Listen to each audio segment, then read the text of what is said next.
চাড়ালখালি মেলা ঐতিহাসিক হওয়ার পেছনে আরও এক বিষয়, যা তেঁতুল গাছের উপর নির্ভর করে অনেকেই কিন্তু এই পথে এগিয়ে যায়। মেলার মেন রাস্তা এইটা দেখতে পাচ্ছেন। এই পুকুরেই স্নানের পর এগিয়ে যাওয়া হয় যে তেঁতুল গাছের উদ্দেশ্যে। আর এই তেঁতুল গাছ বিশেষ করে অতি প্রাচীন তেঁতুল গাছ। আর আমরা শুনতে থাকবো তেঁতুল গাছের বিষয়ে।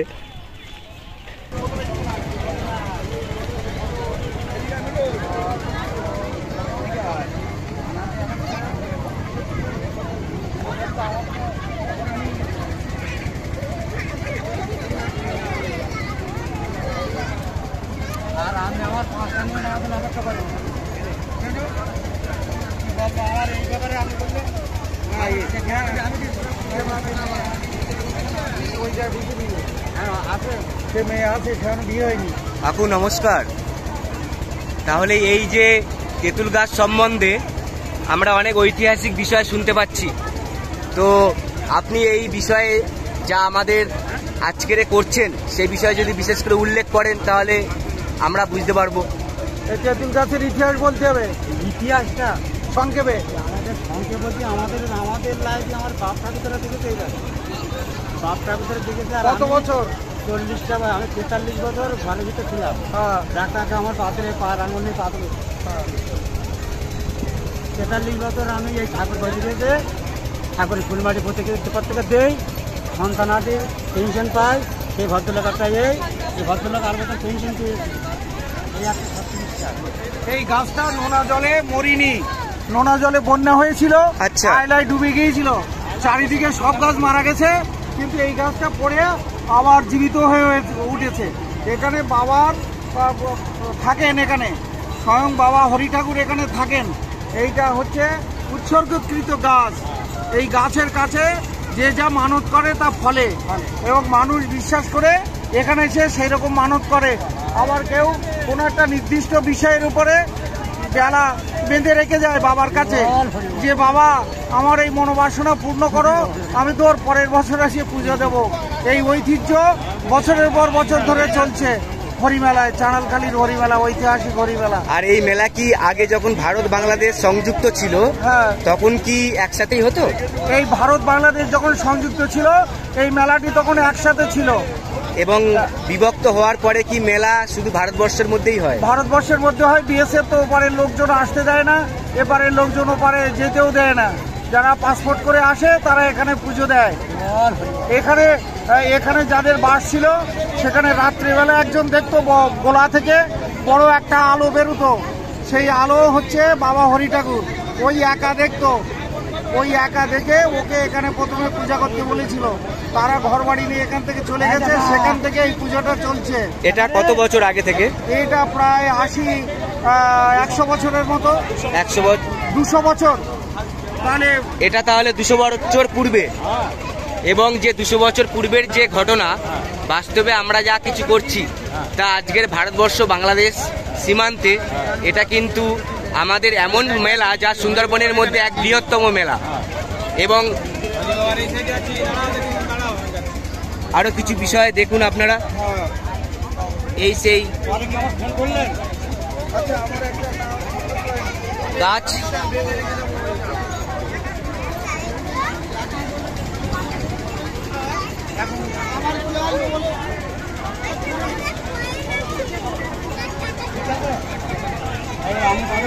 ফটো তোলা হবে এখানে, একটা ফটো তুলে বাবার হাতের তুলে নেই।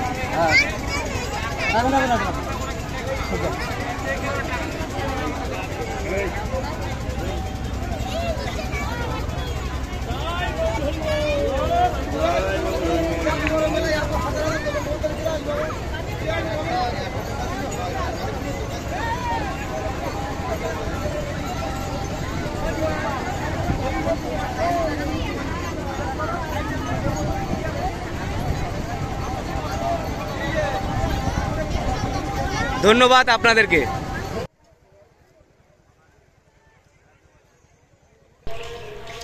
চাড়ালখালির মেলায় আগের পর্বে বেশ কিছু বিষয়কে তুলে ধরেছিলাম, আজকের আরও বিশেষ কিছু স্টল এবং খেলাধুলা, খাবার সমস্ত বিষয়ের মাধ্যমে দেখাবার চেষ্টা করব চাড়ালখালি মেলার এই যে দ্বীপের মধ্যেই সমস্ত অন্যান্য দ্বীপের মানুষের কাছে বছরের একবার অতি আগ্রহের সহিত অপেক্ষায় থাকা হয় এই মেলার জন্য। তাহলে তো মেলা মানে এই সমস্ত কিছু থাকবেই। দেখতে পাচ্ছেন ঘুগনি আর খেলাধুলার জন্য বাচ্চাদের সমস্ত বিষয় আছে। মেলার প্রান্তের এক কোণে একের পর এক সুসজ্জিত মেলা বলা যেতে পারে। সমস্ত স্টল বিভিন্ন ধরনের আছে আর সুসজ্জিতভাবে মেলার কিন্তু ডেকোরেশন সমস্ত কিছুর পরিবেশকে আমরা দেখতে পাচ্ছি। যাই হোক, আর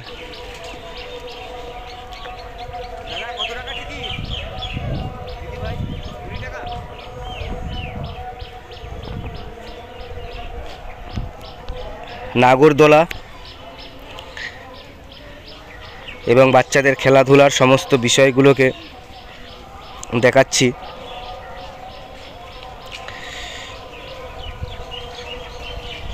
আর অনেকে কিন্তু নতুন নাগরদোলা চড়তে গেলে অনেক ভয় লাগে, যেমন আমার হয়েছিল প্রথম।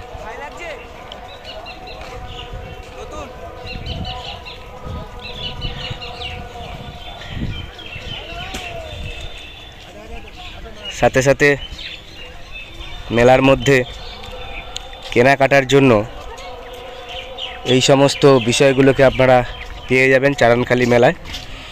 তার কারণ মেলায় গিয়ে কেনাকাটা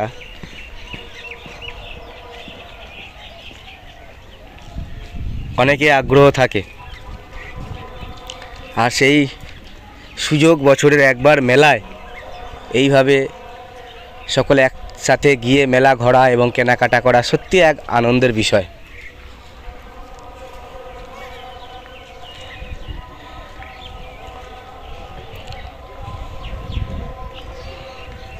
আর পরিবারের প্রয়োজনীয় নিত্য প্রয়োজনীয় সমস্ত জিনিসগুলোকে দেখতে পাচ্ছেন, যা চাড়ালখালি মেলাতে খুবই স্বল্প মূল্যের দ্বারা পাওয়া যায়। আর খাবারের কথা বলতে গেলে মেলা মানে মিষ্টি তো মুখ হবেই, আর মিষ্টির দোকান প্রচুর বসেছে। লক্ষাধিক লোকের মেলা, মিষ্টির দোকানগুলো এইভাবে সমস্ত রকমের মিষ্টি তৈরি করে গুছিয়ে রেখেছে।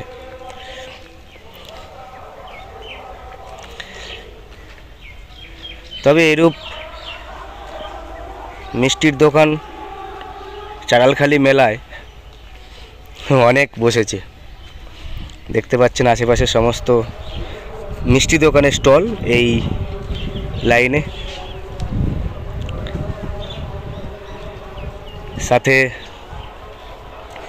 রেস্টুরেন্টের দোকান তো থাকবেই।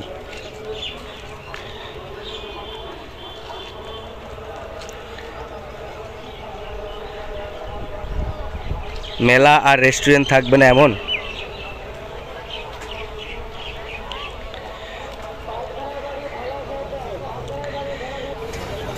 এই রূপে অনেক রেস্টুরেন্ট বসেছে, বিভিন্ন রকমের খাবারের স্বাদ আমরা নিতে পারি। তার কারণ শুধু মেলা ঘুরলে তো হবে না, খিদে পেলে খাবারও খেতে হবে। খাবারের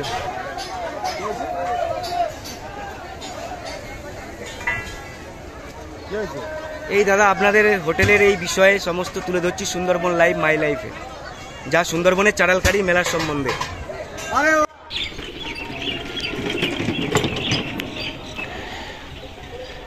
তবে মেলার মধ্যে অনেক রেস্টুরেন্ট বসলেও এই চারালখালি মেলার আকর্ষণ কিন্তু এই মুহূর্তে দেখতে পাচ্ছেন দোতলা রেস্টুরেন্ট। আর এই দোতলা রেস্টুরেন্টে খাওয়া দাওয়া করতে পারেন। প্রতি বছরই এই দোতলা রেস্টুরেন্টে অনেক শরণার্থীরা খাওয়া দাওয়া করেন। আশা করা হচ্ছে আগামী বছরও থাকবে, আপনারা খাওয়া দাওয়া করতে পারেন দোতলায় বসে। সাথে সুন্দরবনের মেলার মধ্যে যা তুলে ধরলাম এবং বিশেষ করে স্থানীয় নেতৃত্ব তাদের সাথেও আমরা কথা বলবো। আর দোতলা রেস্টুরেন্টটাকে দেখালাম বন্ধুরা। সুন্দরবনের কালিন্দী নদী আর সাহেবখালী গ্রাম পঞ্চায়েতের প্রধান সাথে পেয়েছি, একটা আনন্দের বিষয়। সাথে যা চারালখালী গ্রামের মধ্যে বিশেষ এই ঐতিহাসিক মেলা, শুনতে থাকবো তার কাছ থেকে বিশেষ কিছু তথ্য আমরা জানতে থাকবো। আমরা বিশেষ করে আপনাকে ধন্যবাদ দিই আমাদের চ্যানেলের পক্ষ থেকে। দেখুন, এই সাহেবখালী গ্রাম পঞ্চায়েতের অন্তর্ভুক্ত এই চারালখালী ঐতিহাসিক মেলা, যার বয়স 175 থেকে 80 বছর। আমার জন্মের পূর্বে থেকে এই মেলা চলে আসছে। এখানে ধর্ম বর্ণ নির্বিশেষে সব শ্রেণীর মানুষ এখানে উপস্থিত হয় এবং এই মেলায় যে সমস্ত ভক্তের আনাগোনা, একটা লক্ষাধিক ভক্তের আনাগোনা। আমরা এবার সাহেবখালী গ্রাম পঞ্চায়েতের পক্ষ থেকে, সাহেবখালী গ্রাম পঞ্চায়েতের সহযোগিতা এবং এই চারালখালী হরিমেলা কমিটির যে উদ্যোগ নিয়েছে, সাধারণ মানুষ যাতে যাতায়াত করতে পারে, ভক্তরা যাতে এসে তাদের পূজায় যোগ দিতে পারে এবং এই হরি ঠাকুরকে দর্শন করতে পারেন, তার যথোপযুক্ত ব্যবস্থা করেছেন। এবং মেলায় যে সমস্ত দর্শনার্থীরা আসেন, ভক্তরা আসেন, সেই ভক্তদের জন্য তাদের থাকার ব্যবস্থা, তাদের পানীয় জলের ব্যবস্থা, রাস্তাঘাটে যাতে ভালোভাবে যেতে আসতে পারে সেই ব্যবস্থা, তাদের স্যানিটেশনের ব্যবস্থা, পুলিশি ব্যবস্থা এবং যারা যারা প্রত্যেকটা সেবা কেন্দ্র, সহায়তা কেন্দ্র, মেডিকেল টিম থেকে শুরু করে প্রশাসন থেকে শুরু করে প্রত্যেককেই এখানে হাজির করেছেন, যাতে দর্শনার্থীদের বা ভক্তদের কোনো অসুবিধা না হয়। ধন্যবাদ আপনাকে। সত্যি এমন ব্যবস্থা মেলার মধ্যে, আর সুন্দরবনের একদম অরণ্যের কাছাকাছি যা লবণাক্ত এলাকায় এইরূপ মেলা চলছে। সেই সঙ্গে একটু বলবো যে এখানে আমাদের একটু বাদেই পঞ্চায়েত সমিতির সভাপতি শহীদুল্লাহ গাজী মহাশয়, এমএলএ হিমগঞ্জের বিধায়ক মাননীয় দেবেশ মন্ডল মহাশয় এখানে উপস্থিত ছিলেন এবং এই মেলা তদারকি করছেন। একটু বাইরেই আমাদের বিডিও সাহেব আসবেন এই মেলাতে এবং প্রশাসনিক সমস্ত লেভেলের থানা আধিকারিকরা তারা যথাযোগ্য ব্যবস্থা করেছেন এবং তারাও এখানে উপস্থিত থাকবে। ধন্যবাদ। আর মেলার মধ্যে সমস্ত রকম আসবাবপত্র কাঠের তৈরিও পাওয়া যাচ্ছে। বিশেষ করে তাম্বু বেঁধে মেলার অনেকজনই থাকছেন। বন্ধুরা, চারালখালী মেলার সমস্ত পর্ব শেষ করলাম। এবারে আমরা এগিয়ে যাব কালীতলা শামশেরনগরের দিকে। ভয়ঙ্কর জঙ্গল, সেই সমস্ত বিষয়ের জন্য অতি অবশ্যই সাথে থাকুন, পাশে থাকুন।